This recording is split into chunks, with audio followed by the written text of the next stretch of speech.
Now it's your turn to simplify square roots using the multiplication property of square roots. Stop this video, take a moment to write out your answers to these problems in your lecture outline packet, and then turn the video back on to check your answers.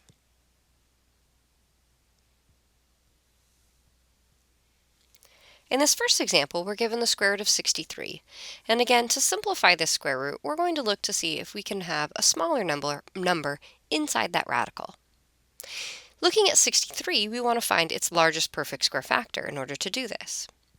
So, looking at how that can break down, if we go through the perfect square factors, for 63, the largest perfect square factor is going to be 9. So we'll turn this into the square root of 9 times 7, and then that breaks down into the square root of 9 times the square root of 7. Once we've done that, since 9 is a perfect square, the square root of 9 then just becomes the integer 3, so we have 3 times the square root of 7. So the square root of 63 is equal to 3 times the square root of 7. For the second example, we're looking at the square root of 28.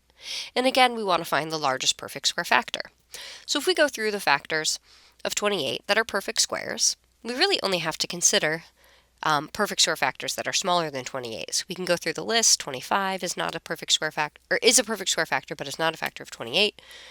Then we can check 16, not a factor of 28. We can then check 9, not a factor of 28.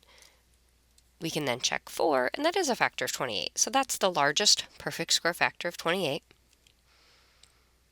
So we'll break this down into the square root of 4 times 7.